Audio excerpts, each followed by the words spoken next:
Steve King. My sympathy goes out also to the Martin family and the Zimmerman family for this ordeal that they've been through. But the evidence didn't support prosecution, and the Justice Department engaged in this, the President engaged in this, and turned it into a political issue that should have been handled exclusively with the law and order. Now, of course, the shooting death of Trayvon Martin was an issue lawmakers in Washington have talked about from the moment the tragedy happened. For example, remember this. Racial profiling has to stop, Mr. Speaker. Just because someone wears a hoodie does not make them a hoodlum. The Bible teaches us, Mr. Speaker, in the book of Micah 6:6-8, the member will suspend. These words, the member will. These words, he has shown you, O man, the member will what is suspend. good. And joining me now are the two lawmakers you just heard from, Republican Congressman Steve King and Democratic Congressman Bobby Rush. Gentlemen, welcome to Hannity. Thanks for having us on, Sean.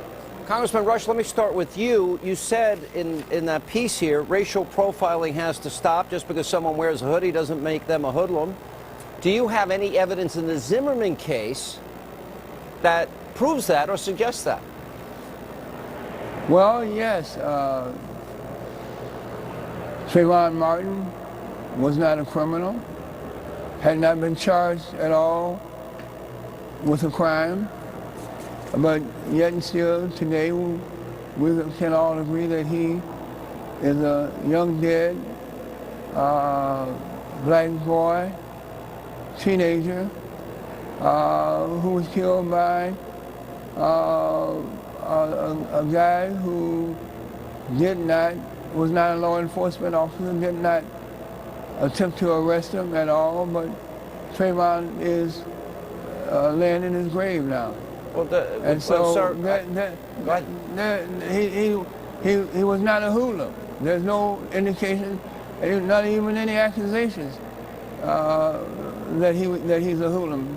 He was an innocent young man leaving a convenience store with a hoodie on and with a snack and a soft drink in his hand, and he's dead. Mr. Congressman Rush, he broke George Zimmerman's nose, and he was viewed by an eyewitness ground and pounding this guy's head into the cement. I mean, you're saying, now, I would agree, I think there's a misunderstanding, but I asked you if you have any evidence that this was about racial profiling, and you didn't give me any evidence about that. Do you have any evidence on that case? No, there is certainly evidence that I would consider had I been on the jury. What is it? All right, and that evidence is that racial profiling exists in this nation, that there are literally thousands of cases of racial profiling. Do you have any evidence in this case, though? Any evidence in this case? In this case, if I had been on the jury, or I think that if any other reasonable person had been on the jury, then that certainly would have been some of the experiences that I would have utilized in terms of my decision. Well, let me go to Congressman Steve King. Congressman, there was no evidence of racial profiling. As a matter of fact, the FBI looked into it for 16 months. Even the attorney for Trayvon Martin said, and the family said, this case was not about race. So what do you make of congressional action on this? Well, I think there's been a lot that's been ginned up here that's been focused on race, and they held a full hearing that focused on race back about a year ago, I would guess, trying to gin up prosecution on this. I'd point out that I know of no federal law against profiling. It needs to be a component of good police work, but and the argument has been constantly to try to find a little thread of whatever George Zimmerman might have said or thought in his life that could be used against him in this prosecution. We can't be punishing what goes on in somebody's head. We can punish the overt act. We can't punish the thought. And so here in Congress, we shouldn't be addressing this. This should be local law enforcement, local decisions made. Steve, that is one of the problems. You cannot, all right, racial profiling is something that will not, the evidence has to be a different kind of evidence. Okay, if you're going to but Bobby, if you're suggesting then under the profiling. the mindset of this young of Zimmerman was clearly established when he was told by the police, who do have some authority, to stand down. But he refused to stand down. Mr. Rush, Now, Congressman, I got to stop you there. We got to be accurate. We're giving out the facts of the case.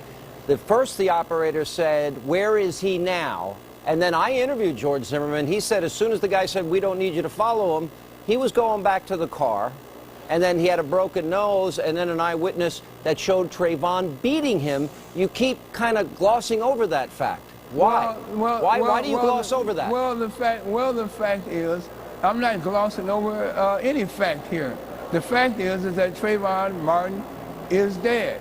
All right, Trayvon Martin was accosted by George Zimmerman. There's no evidence to that, sir. There's no evidence, Mr. Congressman. There's no evidence. Trayvon Martin is. There is evidence that he's dead. There is evidence that George Zimmerman had a gun on him. There is evidence that George Zimmerman did, in fact, confront him. Okay. What's the evidence that he confronted him? Other than that, because there had to be some interaction. All right. Trayvon Martin didn't have George Zimmerman on his mind. But there's evidence. George Zimmerman had Congressman, Trayvon Martin on his mind. With all due George respect. Zimmerman had Trayvon Martin on his mind. Congressman, with all due respect, an eyewitness in this case placed Trayvon Martin beating the daylights out of Zimmerman, and we hear these pleas, these cries, these screams for help. That is conjecture on your part. Not conjecture, it's an eyewitness. Look, let me say this. If Trayvon Martin was strong enough to pound the man, all right, then George Zimmerman would have, the bruises, the cuts, the scratches on his head would have been much more severe. I'm ready anytime, Sean. Congressman King. Yes. Well, what I think about this is that the facts that we saw, and I think you and I saw the same facts, Sean, and you've dug into this more deeply than anybody else in the media. But as I watched this move towards a decision by the jury, and I contemplated the thought of a conviction of George Zimmerman, and if you take the facts presented in the case, they were in an altercation, and from what I see, it appears that Trayvon Martin did assault George Zimmerman. That's the best thing we've got for testimony, because really, in the end, nobody saw that initial action. And if someone has you down on the ground and they're threatening to kill you and say that they're going to end your life, and you pull a gun out of your holster and you shoot to defend your life, you make a decision. If George Zimmerman had been convicted, then you'd have to wonder, if you defend yourself, if you're going to go to prison for life. Right, that's the decision that I think the jury had before them. Sean, no one knows what happened prior to them being on the ground. Nobody knows that. And so don't just assume that because you have a witness that said that after they were on the ground, they looked out their window and they saw Trayvon, young 17-year-old man, probably got the best of him. But that But he had a broken nose, so we know how he got on the ground. Well, we don't know how the nose was broken. No, we don't know how. You don't know how the nose was broken? No one has testified yet how his nose was broken. You think he broke it himself?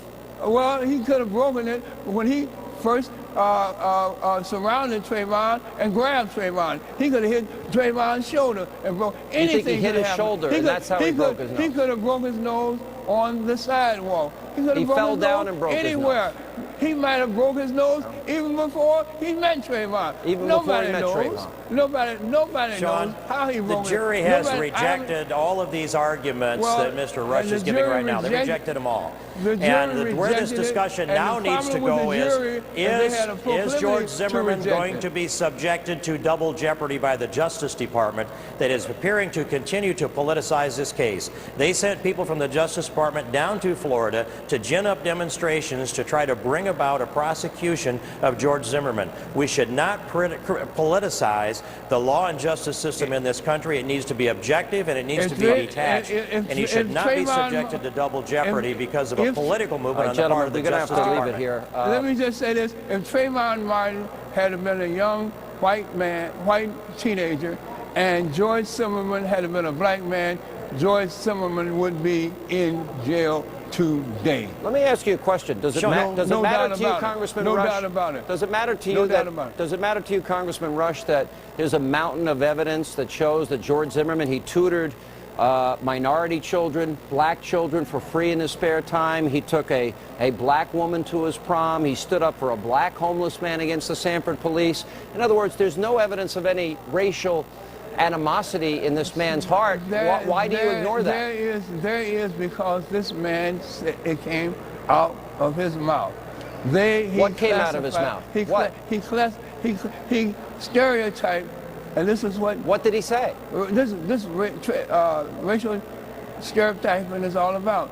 He stereotyped Trayvon Martin. What did he say? Because Trayvon Martin was a young black man with a hood on, and he all of a sudden he stereotyped and said, "This guy, they always get away." That's what he said. They always get away. Let me close with this, Sean. Real quick. If I could just get this piece in. Real quick. What happened was a young Hispanic man shot a black man in self-defense, was tried by a jury of women, and somehow Bobby Rush thinks it's a white man's fault. All right, we got to go. Gentlemen, we are out of time. I have to go. But, gentlemen, thank you.